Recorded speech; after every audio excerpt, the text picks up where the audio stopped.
It's too much. This is too much. We're having a rough time tonight. It's gonna be a late night. I'm gonna tell you something. It's gonna be a late night. That was my bad. We've only been at this for like 45 minutes. Yeah. At least. I guess I'll rehash for what we actually just tried to record, but we've been fighting. I should say mostly I've been fighting with Squadcast trying to get my input and output to work properly at the same time, which seems borderline impossible. And Josh has been patient, chilling there. For once, he's not having any technical difficulties. Yeah, it's a first for me. First of all, second of all, Nick, I'm a man of patience, so you can always count on me to be very patient. Yeah. Well, plus while you were waiting for me, I believe my audio sounded like Mickey Mouse on your end. So. Oh yeah, dude, you sounded like you were on helium for like 15 minutes. It was so good. Hi, this is Nick. Oh, you want to come into my clubhouse? All right. Just say so good. It's the Mystery Mouse Tool. Miska Mooska Mickey Mouse.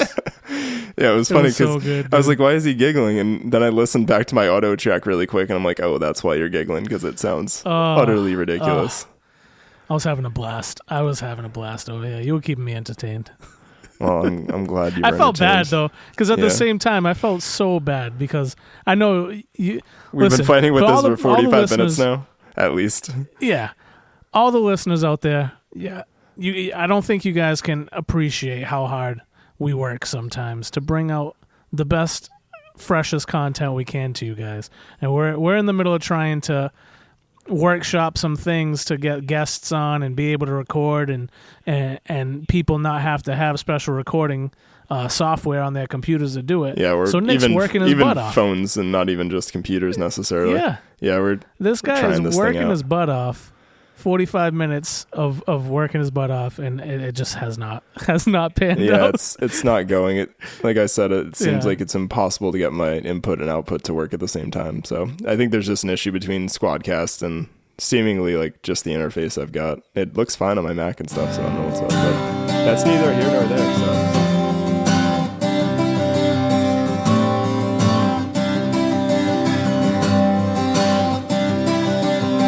Hi, I'm Nick. And I'm Josh. And this is the PUDs Podcast.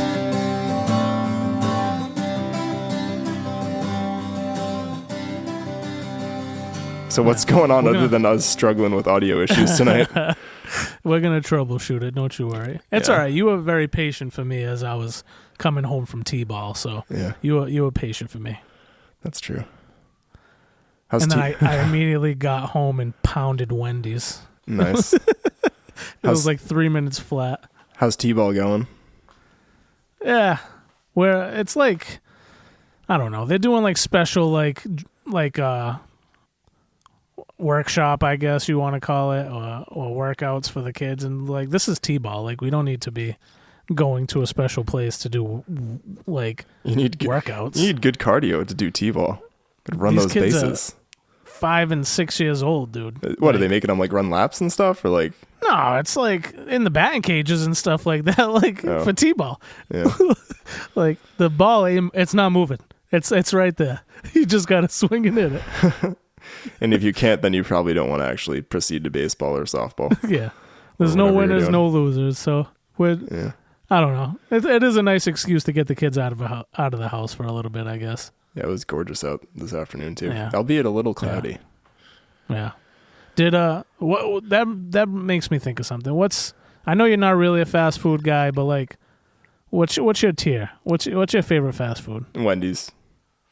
Oh yeah. Yeah. Like a double baconator. Wendy's. I haven't been in forever, but I would say Wendy's is my jam. There used to be a Wendy's across the street from a movie theater in Lincoln. Near where I grew up, and in high school we all used to go out to the movies together on like Fridays or Saturdays, and we'd end up going to like Wendy's because they were like late nights, so like go to the movies and go there and get some burgers and fries or whatnot. Oh yeah, dude, you got to do it. Like you got to do Wendy's. They have the best nuggets too, by far. It's not even close. I'm trying to think what distinguishes their nuggets from like. I feel like Burger King used to have good like chicken nuggets and stuff like that. No, they're is so that bad a disgust now, one? Yeah, I haven't been to a Burger King in a really, really long time. They can't even give them away. You can get 20 Burger King nuggets for $1, dude. They can't really? even give them away. Yeah, that's kind of yeah. It's ridiculous. Probably like some like desiccated chicken they use. Oh, it's definitely something. It's something. Some type of meat. But yeah, so you were very patient. I appreciate you.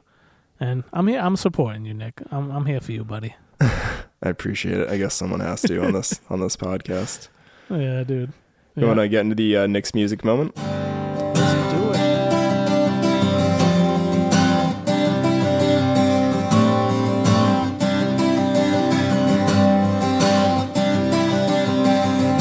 All right, so this week, kind of keeping with the theme, I guess, of last week, instead of doing different songs, I'm going to try to find more like albums or EPs and stuff, just for something a little bit different as we meander on into season 2. I was trying to think of a creative verb there, but meander's the best I get off the top. Yeah, meander on in.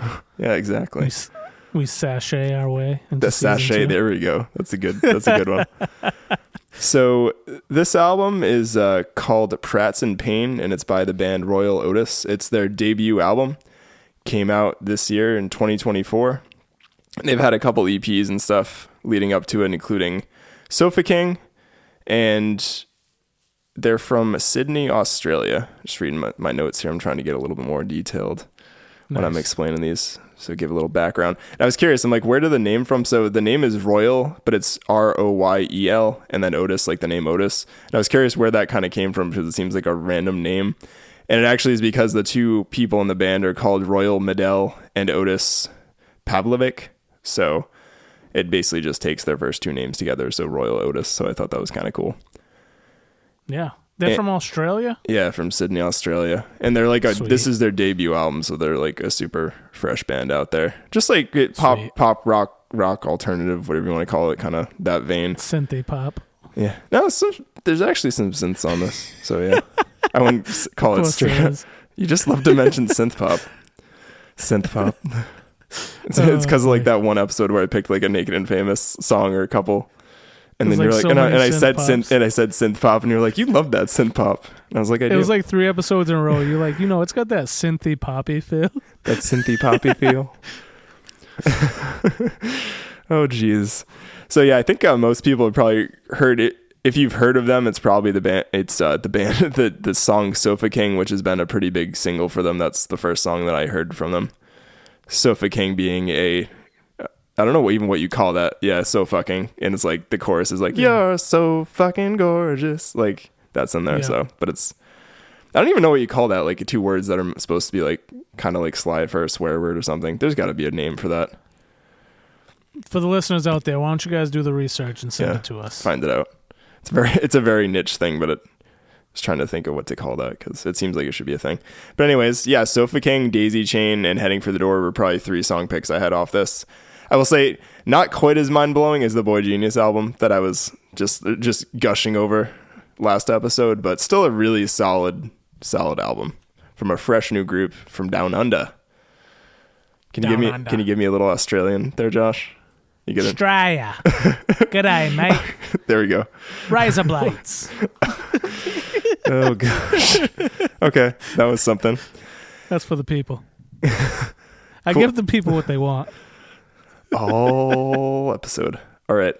So, do you have any Josh's Jazzy music moment bonus picks? Yeah, I had one, but you just made me think of some a rapper, MF Doom. He passed away, I think, a couple years ago now, but he actually had a song called "I Am Sofa King." Oh, okay. And yeah, he was a great rapper. I don't know if you know, he wore like the almost like the Dr. Doom metal mask, like when he rapped and stuff like that. Yeah, I don't know. But yeah, he had a lot of good hits. Like what were some of his hit songs? That was one of them. Yeah, that was one of them. I'd have to look up a few more, but you just reminded me of that one because it was like one of my favorite ones. And it was like he took like a cut from I don't know if you ever watched Aqua Teen Hunger Force, but he took a cut from that. I did. Yeah, he took a cut from one of those episodes. I forgot that show super cool. I forgot that show existed until you just brought that up. Meatwad makes the money, G. Yeah. That's too funny. I'm like, I even forgot that was a thing. I love that show. Way to throw it back. Just got high school flashbacks. I still watch it, so it's not is that it on big of a Netflix? throwback. It's on Netflix or something? No, it's on HBO. If you have HBO Max, Gotcha. Like all the old Adult Swim stuff is on there. So. We need to stop dropping these subscription service names. Like, I feel like we just drop HBO Max now every time because you're always like, "What are you on?" It's. I think it's funny whenever you ask someone what they're watching, they'll they say the name of the show or the thing, and they say the platform. That's how like brainwashed we're becoming. We're just like blah blah on Netflix, blah blah blah on Amazon Prime. It is, but it's become such a thing that people have broke away from cable that it's like you gotta say what you watched it on. Oh yeah, for sure, it's definitely a thing. Or like we all broke away from cable, but we're all like talking billboards for like Netflix and HBO Max. People be like, it's Hulu. It's Max now. It's not HBO Max, but it's still owned by HBO. Like anyways. Barely, dude. Yeah. Barely. No. Cool. But yeah, so that's it. That's my jazzy music moment. All right. So you want to roll on into our main topic tonight, even though it's more of just a recap? Yeah, man. Let's roll on into it. Cool.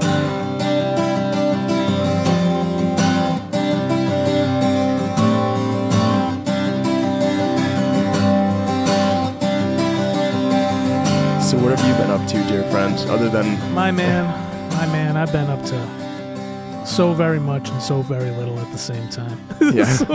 so much. But no, I'm obviously back to work. Like I said, I'm back to that grind. And now the baby's 2 months old, so she's getting big. Dude, she's getting big. We did her dedication this weekend, which you so very kindly joined us at church this weekend to dedicate. It was cool.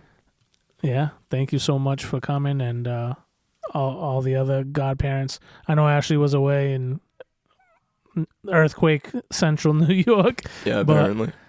Yeah, she made it home safe, so that's good. But so we missed having her there, but we had all the family there, the godparents, and no, that was great. So thank you guys for coming to that. That was a really good time. I really enjoyed that. Yeah, of course, man. Yeah, and then of course we had the eclipse, dude. Where were you? Yeah, Do you remember where you were when the eclipse happened? Yeah, I was gonna say when you started the segment, I was gonna be like other than the eclipse, because I feel like that's just Instagram and everything. I mean, it rightfully so, because it was pretty crazy. I gotta say, if you were at the totality line, it seems like it was pretty ridiculous. I didn't do anything special, kind of because Ash was away, and just logistically it would have been difficult. I would have been worried about Rylan like staring into the sun somewhere and burning out her corneas for the rest of her life. I feel like that would have been fantastic. Dude. I'm sure plenty of little kids did. How many people do you think just stared at the sun, dude, without the special glasses? I don't know. Probably too many. Even like just for a second, like I'm gonna glance up there, see what I can see, and then probably a couple. I mean, and it's funny. I mean, I think a lot of people, if you follow me besides this podcast, I've kind of gotten into photography, and I do some like filming and videos and stuff. But I was kind of researching just off the cuff to see like if you wanted to take a picture of it, and if you're using a camera, there's actually like if you just like plainly pointed your camera at the sun, even with a normal like neutral density filter, it would like completely fry the sensor and can damage it. So that gives you an idea of how strong the rays are, because the camera basically kind of works a lot like the human eye does in principle and stuff. So that to give you an idea of how strong it is. So I didn't have a neutral density filter strong enough to be able to shoot that bad, Larry. And it ended up being hazy and cloudy. Like, I don't know how it was down where you were here in Rehoboth. It wasn't like, if you had the eclipse glasses on, I could see it moving across, and it got like dark for like, I don't know, like it got dark enough that the parking lot lights for the town hall up the street turned on for like probably 5 minutes, which was actually kind of cool. Yeah. I don't know how for the rest of the world. I had to work, so I was working too. I popped out there. I popped out. I also could see it through the window in the office, which was actually kind of convenient. I was in a meeting, just like kept like gazing over it. They're like, Nick. It's like, sorry, I'm looking at the eclipse. Where'd Nick go? Must look at the sun. So beautiful. It's so good. So you popped out a few times. I popped out literally one time. Oh, okay. I popped out one time. One of the truck drivers had glasses, and he was like, "Hey, check these out." And I looked at it, and I was like, "Oh, cool. All right, back to work." Like, I don't know. For me, I'm just like, it's okay. It's pretty cool, but I'm not gonna I'm not gonna stare at the sun. That's not for me. Yeah, it was really neat. I was fortunate enough to get pictures from some friends, and I did share on our Instagram. My cousin Sarah Beth, she's also a listener of the podcast, so shout out to Sarah Beth and Jay. They were at J Peak, which was super awesome. They actually skinned up the mountain, which is when you put skins on your skis and basically ascend the mountain for the totality. So she had some pretty wild pics, like looking west towards the Adirondacks over Lake Champlain and then looking east towards the White Mountains and stuff. And it was a lot more impressive than what it looked like here. Like it looked like a pseudo sunset, but it was like a 360-degree sunset looking around with kind of crazy colors. And she had a couple of shots with like the moon, literally like the black center with the sun behind it, which were just pretty wild. So thanks again for sending those across, Sarah Beth. Yeah. And we got to get up to J Peak one day. We will. I think you shared those on Facebook, right? Yes, I think I shared them on there too. Across. Maybe if Sarah Beth gives you permission, you can share them on the PUDs Podcast Instagram. Oh, I did. Well, I shared them through my story and tagged her. Oh, so, okay, and cool. yeah, I asked if I could share them, and she said that was fine. So I didn't say the PUDs Podcast specifically, but I asked if I could share them and give her credit, and she was like, "Yeah, sure, no problem." I edited them a little bit, but didn't have to do much because they were amazing. That's what I was waiting for. I was waiting for all the people that actually hiked up to the top of mountains to take like real worthwhile pictures of the sun instead of me just standing in some random parking lot going, ooh, nice. There are some wild close-ups like some of the photographers I follow got with like sun flares and stuff kind of coming out, which were neat. But the majority, I'm like not, maybe I'm sounding snobby too. Maybe I'm just bitter because I missed it and didn't go to any totality kind of areas. But like, if people was still showing the shots with just a sliver of like whatever, like I think everybody kind of saw that. Like the shots that I find cool are the ones with totality, with it blocked out in the landscape and stuff, and how the colors look. Like the moon, the moon kind of blocking the sun. Like after you see like 150 of those, it's kind of like meh. Unless it's like a super close up with like some sun flares shooting out of the side of the moon, like that's pretty awesome. But everybody I think got a couple of those shots where it's just like a sliver, sliver, and some people got better than others, but that was my only compliment of just what I was found interesting is like shoot the surrounding areas and stuff, don't just shoot the sliver. And some people friend of the podcast Nate Hunt had some, right? Yeah, he had, and he said it was just from his phone, but he's a good photographer and stuff too. Yeah, so he had some neat and. I'm not discrediting Nate's post on that because he had a beautiful picture of that. But a lot of the ones were like, I'm talking about the fuzzy gray ones with just a sliver. It's like, yeah. Some of those were like meh. Yeah. No, I think the whole thing was like meh. But that's just me. Maybe I'm just a bitter old man. Maybe that's all. Yeah, I think you're getting too bitter. I thought it was pretty cool. I don't know if I would have. I mean, I think it would have been worth driving somewhere with the totality, but like from what I heard from other folks, it was kind of a shit show everywhere in those areas, like literally. I think I was more into the conspiracy theories of what the eclipse actually was. Like some people were like, "Oh, this is the Illuminati's way of bringing in the New World Order." I'm like, "What the heck? Why? What? They lined it up for they made the moon do this." And my thing about that too is like people realize like the eclipse and the totality portion of that wasn't across the like everywhere in the planet.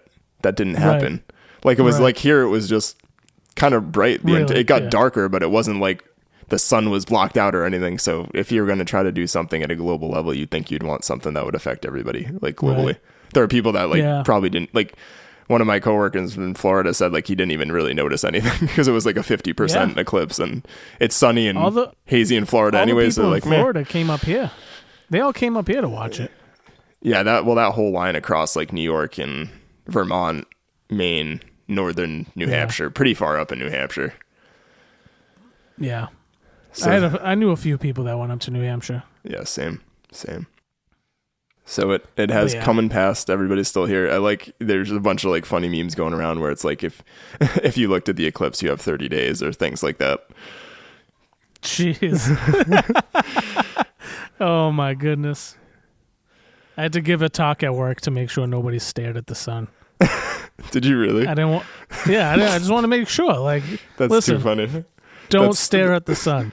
Don't do it. Oh my God. It's not a good idea. If I had to watch you do that to your employees, I would have busted out laughing so hard. I would not have been able to keep a straight face. Listen, you never know. You never know what people are going to do. Some people maybe never even thought about it. You know what I thought about? Imagine if like you didn't know it was an eclipse and you're just like walking by and everybody's just staring into the sky and you're like, oh, what is going on? What's happening? Why is everybody staring at the sky? Or just even to throw it back, if you think like the first time humans or anything experienced an eclipse, it must have, or that sort of total eclipse too, like in an era, you must have been like, what is going on right now? What? Yeah, just what's happening. It's dark in the middle of the day. This is it. It's kind of cool too. Like there's so many of those videos and stuff, and people were talking about how like all the animals and the birds in the areas, especially of totality, like when the sun got blocked out, everything went silent. So even all the animals are like, huh? Yeah. They're like, what's going on? What's going on? Spooky. Oh, yeah. That's a good pitch for a movie, dude. The Eclipse. There's probably already been one made. What will you do when everything goes dark? Sounds like a movie for Nicolas Cage. Maybe. It's like, it's the eclipse. It's the eclipse. That's a good Cage. You do a good Cage. Thank you. That's all I got. He'll be here all week. We're going to be safe. The Declaration of Independence. So you've been getting up to anything else other than the eclipse that has come and gone? No. Like I said, just busy with work and all that stuff, and trying to get outside more. I know you've been getting outside more. You've been going and doing some stuff. Yeah. I haven't made it up north in a little bit. To throw it back because we had recorded just before I went, but on Good Friday I had a half day afternoon off, and with the trails kind of looking likely mushy and sort of crappy up north with the change in weather and stuff, we kind of had like that freeze thaw deal kind of go on again up there, and I didn't really feel like, number one, it was kind of tough on time. I didn't really want to take the morning off, had some stuff to get done, so it would have been tough on time to like leave and get up there, and I could have got down before daylight and definitely hiked something up in New Hampshire, but I would have been driving home probably pretty late. So I opted to do something local and actually checked out the cliff walk in Newport, which I'd never done the entire thing before, and shot a boatload of film and took time taking photos and film and did some history tidbits and whatnot. They have little like stakes in the ground with QR codes on them, actually all the locations you go by, and they kind of describe and give a background history of a lot of the different mansions and sort of the features and stuff along the cliff walk. So that was cool. And growing up in Rhode Island, I'd never actually checked out the entire thing before. I'd only really gone down maybe a third of the way. Did you see the Japanese tea house?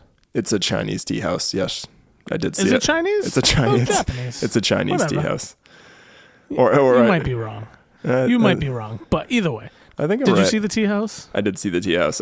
So what's cool is the cliff walk. There's actually sort of a spooky like tunnel, and it actually runs under the tea house.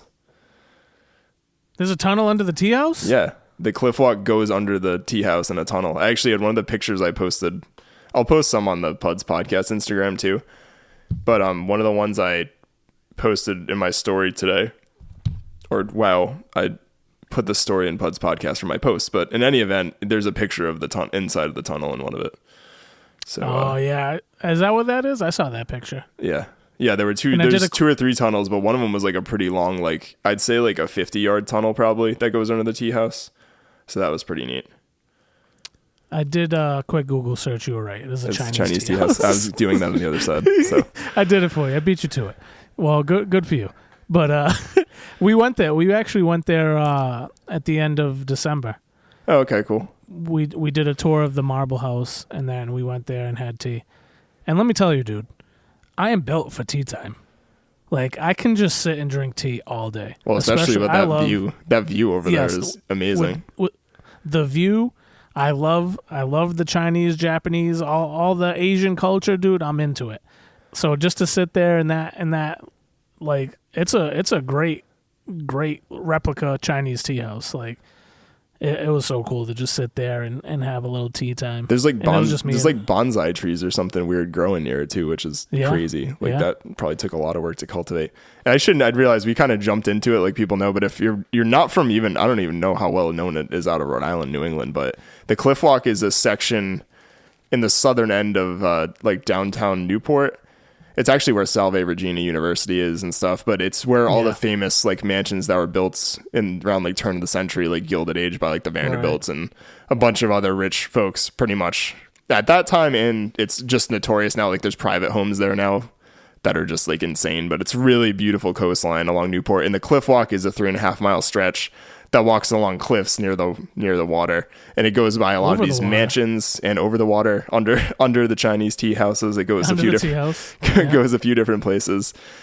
It goes along the coastline, along by the mansions, and just really beautiful views into the ocean and stuff. So it's cool. If you're in the area, check it out. I know it gets crazy in the summer. When I did it, I didn't see people, or that I maybe saw like half a dozen people on the Cliff Walk for like the last third or whatever of it. So it wasn't. But again, that's a day in April, and it was raining in the morning. It stopped like right when I got there, which worked out perfectly, and it actually cleared up at the end. So that was really cool. I'd like to go do that because I didn't even know that existed until we went there to go do that tour. And yeah, just the fact that it goes over literally over the water, like for a good portion of that walk, like it's super, super, super nice. And for those who, if you watch The Gilded Age, have you ever watched that show on HBO? No, I haven't. Yeah, so the Marble House itself they actually have a few rooms in that house that they shot. Oh, that's neat. That show in.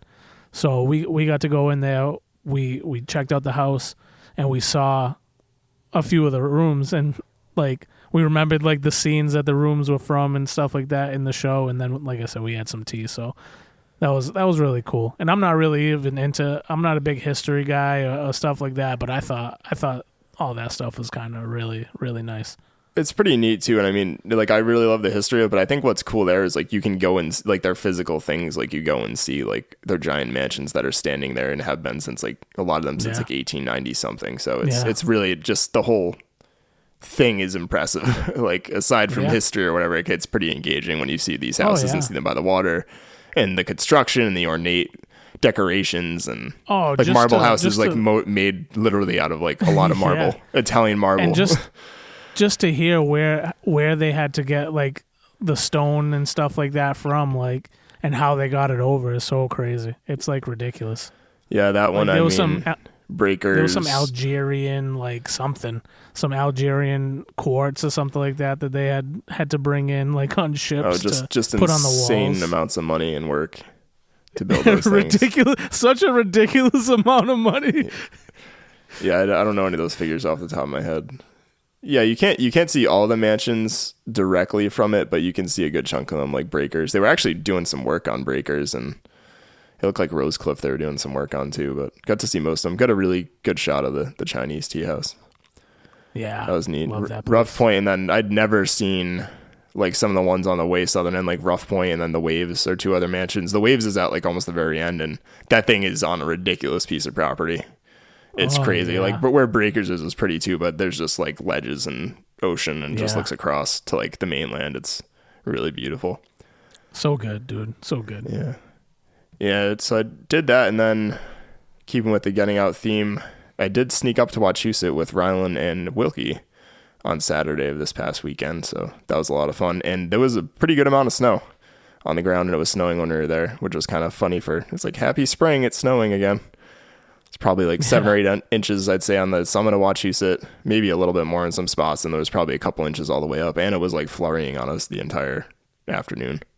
Which is ridiculous, because over here it was like raining, like bad raining. Yeah, it was just cold enough, and it was probably like has to be 32 obviously to freeze, but I think we pulled in, it was like 36 degrees, and the summit was probably like, I would suspect, like around 29 or 28. Yeah, it was that mushy type of snow that spikes don't really help with, so we really had to be slow going down, and it was pretty adorable. Rylan was a super trooper, super good girl. when we were going down and up, and she was really well behaved. And on the way down, she actually started snoring and passed out. So she fell asleep for probably like 30, 40 minutes, like in my backpack on the way down. She is a super trooper. Yeah. Yeah. She was a good sport. Good sport. She did good in the snow. Yeah, she did fine. We bundled her up, put a couple of layers on her, and yeah, she was ready to go in my Osprey pack and her little snow boots and stuff. Do? He did fine. He did good. Other than like I said, it was just slow going down with that mushy wet snow. So we both had to take our time, but yeah, we had a good time. Couldn't really see much because it was snowy and foggy and whatnot, but it's always good to get up Wachusett. Started to get into like how many times I don't even know. I've probably been up to Wachusett like at least 50 times, if not more, at this point. So it's a good home mountain. It's really like the closest one to here, so it's near and dear to my heart. A lot of hikes and a lot of time on those trails, and I think I've hiked every single portion of that mountain trail wise too. I think there's a patch or maybe something that someone makes. I gotta look into that at some point. You gotta touch them all. Yeah. Gotta touch them all, dude. If you don't touch them all, is it even worth it? Yeah. I'm not gonna touch that one. Touch them all except for that one. Yeah. Oh my goodness, dude. Yeah, so that's been about it. Might try to get up to New Hampshire this weekend with Mike Trokey. We'll see what happens there. Knock off some more spring peaks. What do you got now? 52 of the View? You working on the 52 of the View? What are you working on? Yeah, I got that left, and then just the seasonals. So looking at doing, I don't have that many peaks in the spring. I think I only have 11 right now, which is the lowest of any of my seasons, which is surprising because I've always gone Memorial Day weekend and gone up there. But so I've done a lot of repeats and 52s and different things too. So be working on that. I think we're going to try to do Tecumseh and Waterville Valley and maybe another smaller mountain after that, as long as the weather looks okay. Say Tecumseh. Tecumseh. Inside jokes. You're going to have some big decisions to make soon, dude. Because it's also golf season. Like, you're going to have to start, like, picking between us and your hiking buddies. I know. You're gonna start picking between your golf buddies and your hiking buddies. Did I even tell you that yet? I'm trying to think if I just told Tony and Paul, but I swapped to a social membership at Segregansett, so yeah, I'm not as bound this year. I'll pay more when we actually stop play golf. Stop giving them all your money, dude. Yeah, I'll probably be back all your money one to day, not bring guests. Just between the hiking stuff, other hobbies, and just being tougher to get out on the weekends. Yeah. So I understand. That was a good call. Yeah. That was a good call. Well, they had a good advantage for everything to play like a couple weekends every month and stuff. So that was cool. I think I still have like 12 passes for a Acushnet. So yeah, well, that's what I figured is we'll probably swap back and forth between a Acushnet and Segi. Yeah. I want to play. They just opened up a nice. Well, I don't know if it's nice or not, but they just opened up a par 3 course in Bristol. I want to go check it out. It's like brand new. Brand new, huh? I feel like they don't open golf courses that much, except Top Golf. Yeah. What is it? I feel like they don't open golf courses anymore. Yeah, and I was like, unless you count Top Golf, which I don't. Yeah, Top Golf is like sweeping the nation. Which is dumb. It's so stupid. Yeah. But I mean, I guess you get more people in because you don't have to be good at golf to go do Top Golf. Nope. So, but I'm not good at golf and I go do regular golf. So, I don't know what the difference is. I was going to say, what's the difference from what we try to do? Yeah, exactly. It's probably $60 either way. Yeah, you know what I mean? It's true. $60 to go do golf. I don't know. I know it's not cheap to do those. Yeah. I can go do Top Golf for $60, or I can go out and actually be outside and like walking around, riding around the car or whatever, and actually competing with myself. Or saving baby turtles from getting run over in the fairway. Yeah, every once in a while. Doing God's work. Peeing in the bushes. Yeah. Like all that stuff. What's the difference? Yeah. You probably only get an hour for Top Golf for the $60. At least I can get 4 hours of golf. Yeah, I don't know what the slots are or anything. I'm sure I'll check it out eventually. I've heard it's also a lot of fun from many different people. Yeah. But you're gonna have to choose, dude. Yeah. You have to choose right now. We'll see. Is it us? Is it us or the other mountains? Let's get into the descent. Let's get into it.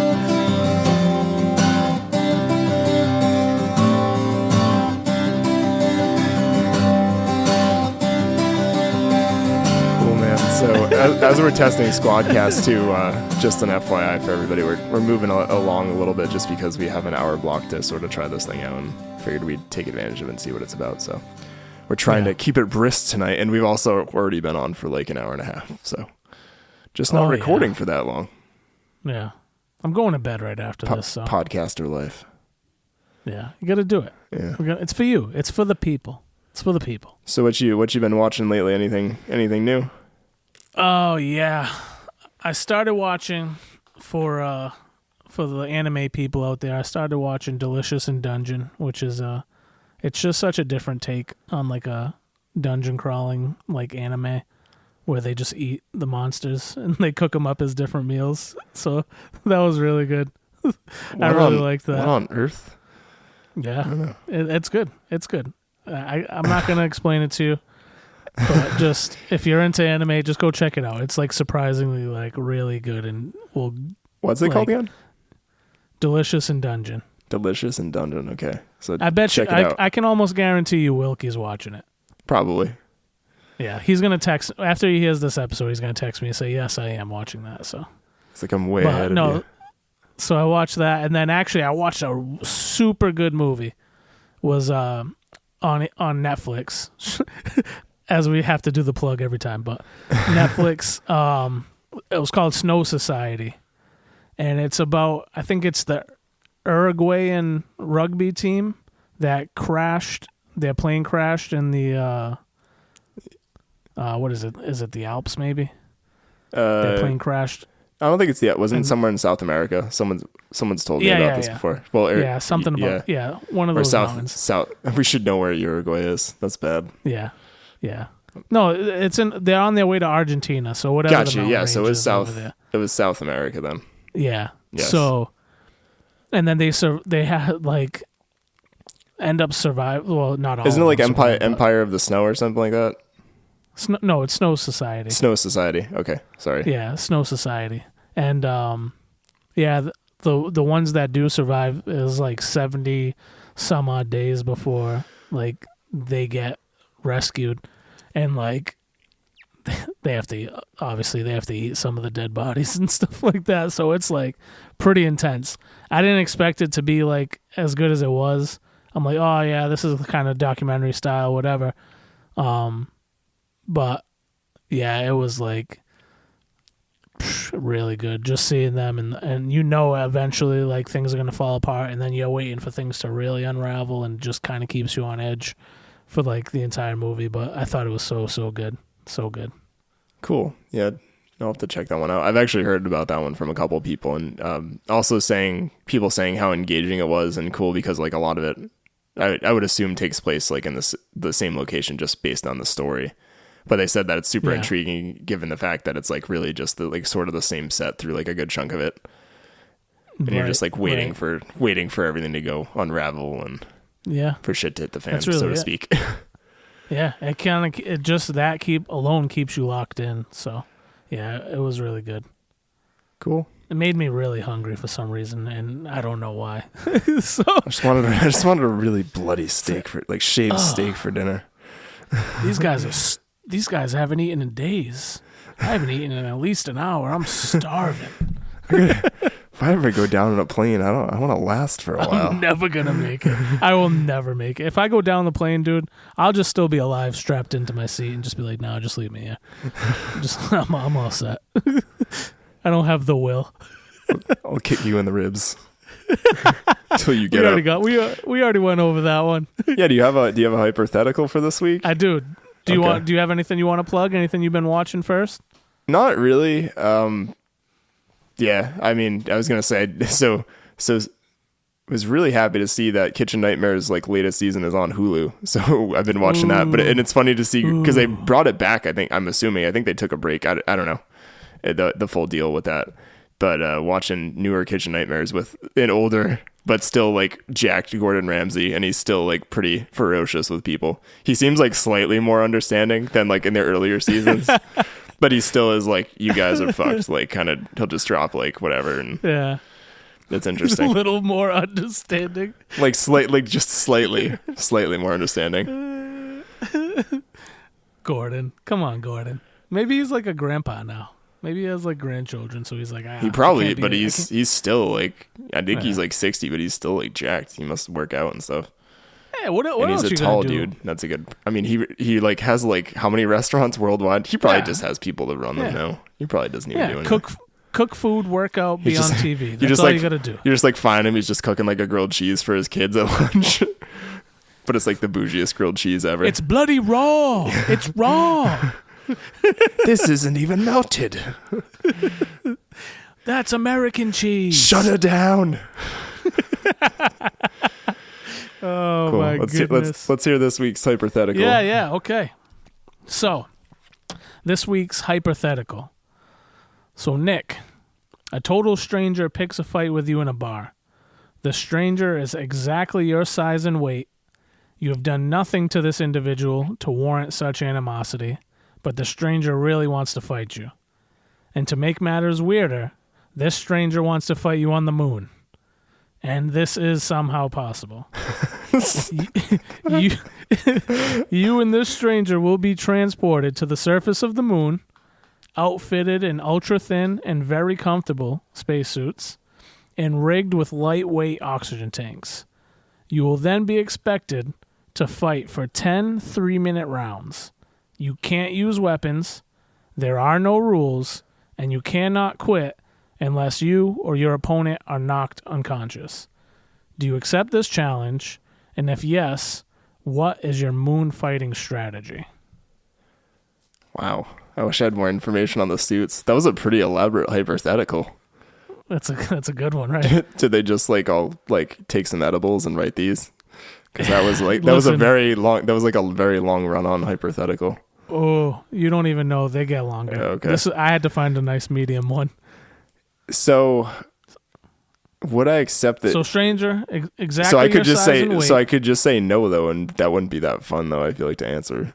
That's not fun. Yeah, you can't exactly. Say no. So I'll say so yes. This is yes. So pretend it's an exact clone of you, right? And it's an exact clone of you, and you guys are fighting. A clone there wasn't a clone in that whole thing, was there? No. The stranger is exactly your size and weight. So yeah. Okay.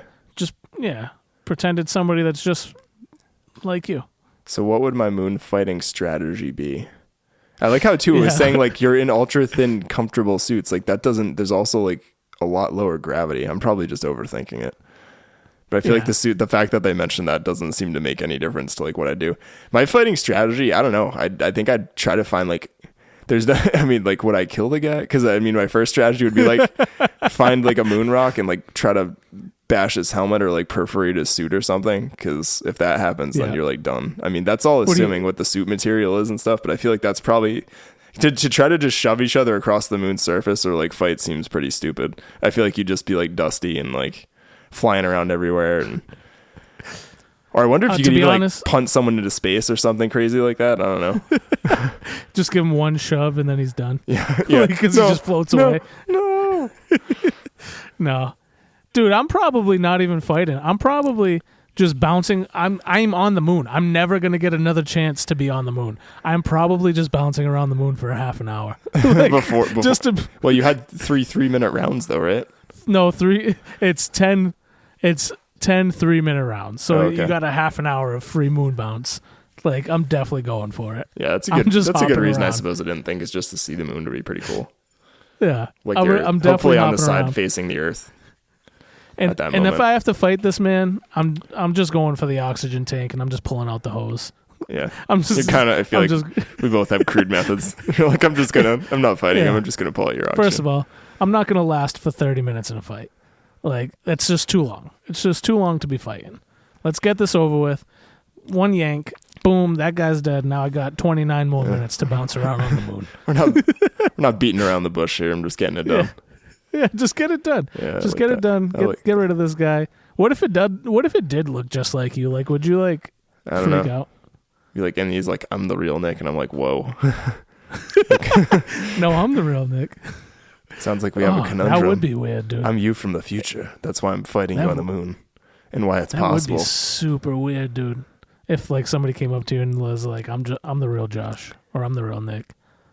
I don't know. That'd freak me out, dude. I think I would just snap. I think everything's a lie. I like how we're talking about a hypothetical, but realistically. But yeah, for real, that probably would ruin your day. Yeah. I'll say that much. It'd probably ruin your day.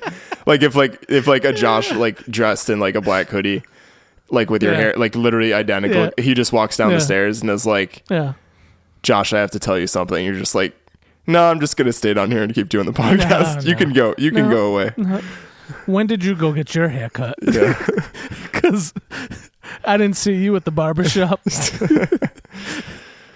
Oh, that's so ridiculous, dude. Yeah, That's a good question, actually. Like, what would you do if you were faced with like the exact clone of you? That's why I like these. And they told you they were the real one. They spur some really good conversation. Yeah, that's the whole point of them. They're supposed to. Well, I guess that's like the. It depends on, I guess, your classification of kind of good topics to talk about and stuff. But interesting. Yeah, it's interesting. It just gets conversations going, basically. Yeah. But cool, man. Yeah, man. Good stuff. All right. Well, I think on this note, before we potentially hit the wall, because I think we've got like 2 or 3 minutes left, do you want to wrap her up here? Yeah, man. Let's call it a night. All right. And don't forget, like, review, subscribe, comment. Find us on social media. Yeah, we're on YouTube now too, actually. Not that matters, YouTube, probably, but to a lot of people. But yeah, we're on YouTube if you're into that. No video, just Podcast. On YouTube. It's just a picture of our logo. Yeah, that's okay. But we are at PUDs Podcast, so just give us a like, give us a review, subscribe, and share us with your friends. So until next time, bippity boppity, give me the zoppity. Bye. PUDs Podcast was produced and recorded in Black Cat Studios by the Pud Boys. Find us on Apple, Spotify, or wherever you get your podcasts. If you enjoyed, please consider leaving us a review and subscribing.